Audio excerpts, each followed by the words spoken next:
says something. What the fuck does he say? And they all look at each other and they were like, what the fuck does he say? And Cliff was like, he says pancakes, right? I'm like, pancakes? Why the fuck would he say pancakes at that point? He's like, yeah, that's it. That's what he says, pancakes.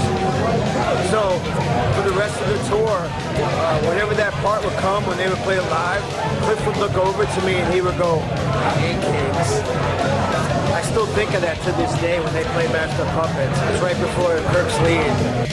Master of Puppets è il più grande successo commerciale, se così si può dire, della band, ma sfortunatamente è anche l'ultima registrazione di Cliff Burton. Il destino infatti meschinamente interrompe la vita del bassista nei pressi di Ljungby dopo un concerto a Stoccolma, in Svezia.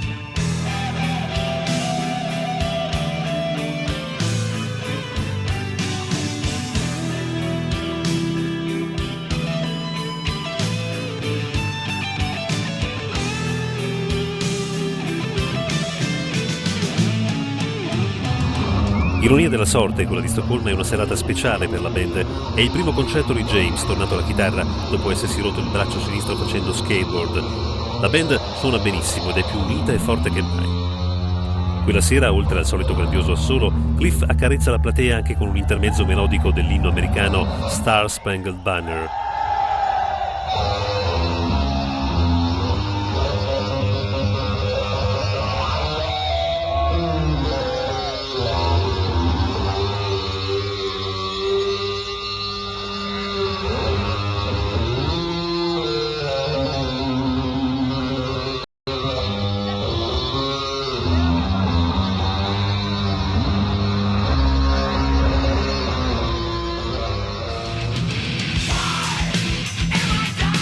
Sembra che nulla possa fermare la poderosa macchina da guerra dei Metallica.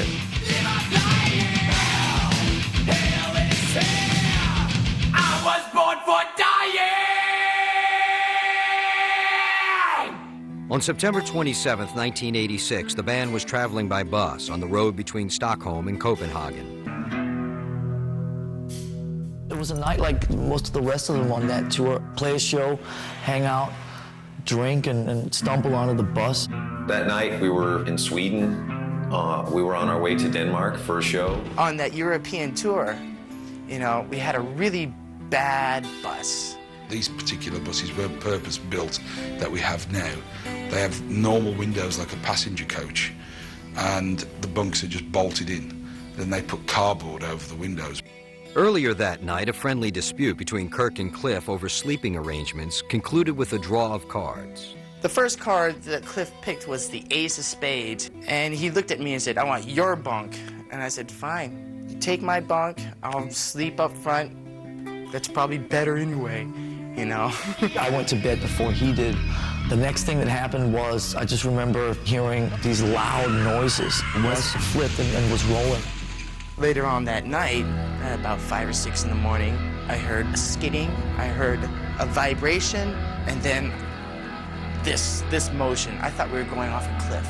He overcorrected to get back onto the road, and as he did, the back end came around this way, and it started chomp, chomp, chomp. It's the sound of screeching brakes and being flipped around like a piece of clothes in a dryer. Just got woke up, like hot coffee getting poured all over me, you know, from the coffee machine. And the bus, you know, went over on its side, you know, and I kicked out the back window, which is the emergency window.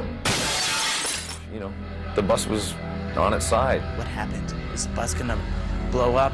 Well, I jumped out of the bus and took off. Did the 100-yard dash in about 7 seconds flat. I don't know what it was, 15-degree weather outside. You know, we're all in our underwear. And I heard everyone screaming except for Cliff. And I thought, oh my God, something's wrong. I could hear everyone else screaming and crying, but I didn't hear Cliff's voice. But it was all kind of odd because we were standing there going like, where's Cliff? And turn around, I could see Cliff's feet sticking out from underneath the bus. There's no movement, there's no nothing. And that was just something that I'll never forget. The vision is just, it's burnt into my mind. I went to, pull him out, wake him up or whatever. It's like, he's not moving. And the driver walked over and started pulling on the blanket that was underneath the bus next to Cliff. I said, "What are you doing?" I grabbed him and said, "Don't you take that away from him." Against all odds, the band hoped that somehow, some way, Cliff could be saved. A crane turned up, a big crane with a jib and all that, and they hooked up a chain around the bus, and they picked the bus up. There's still people trapped under the bus, but everyone else was okay. I don't know if Cliff was dead at this point or not, because the bus actually slipped back after they picked it up. They lifted it to pull him out, and it slipped back and landed again on the floor.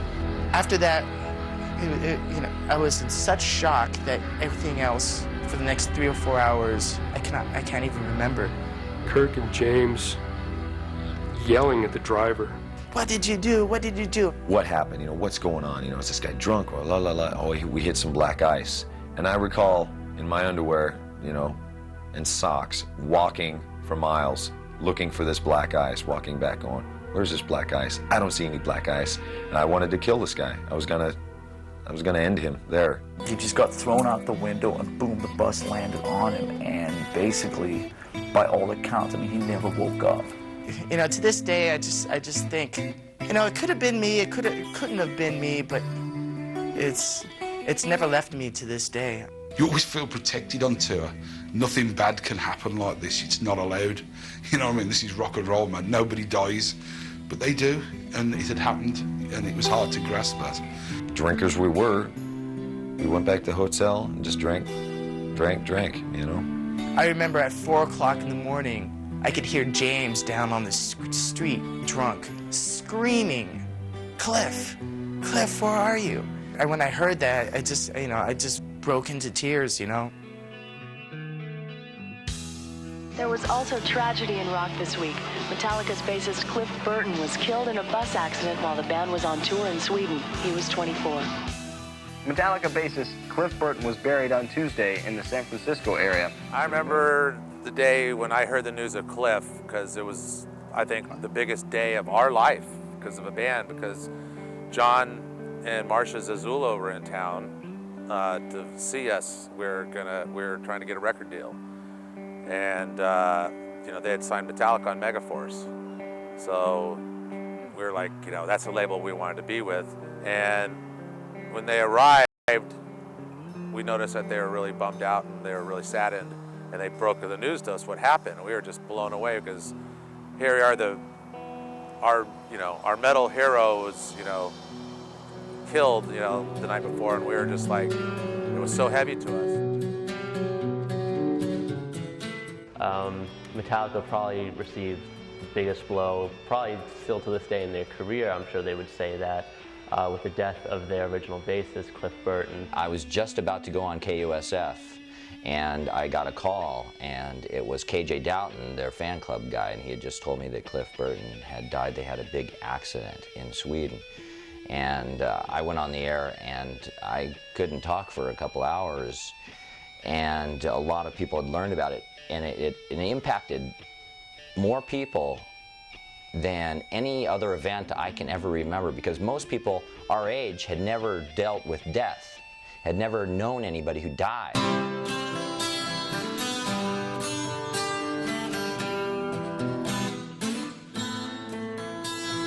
When you talk about Cliff Burton, this was a guy that had his feet firmly planted on the ground, and it didn't matter if his popularity and success was, you know, to the moon. This guy was still going to be the same guy he was when, you know, I first met him in high school. And I think that's what he brought to Metallica, and it's sad that he's gone, because those kind of people are very far and few apart. What he meant to Metallica was, it's even hard to put in words. I mean, what he meant to the whole metal movement in general, there's no one like him. I mean, from the way he attacked the bass, what he played, and how he played, and his presence on stage was just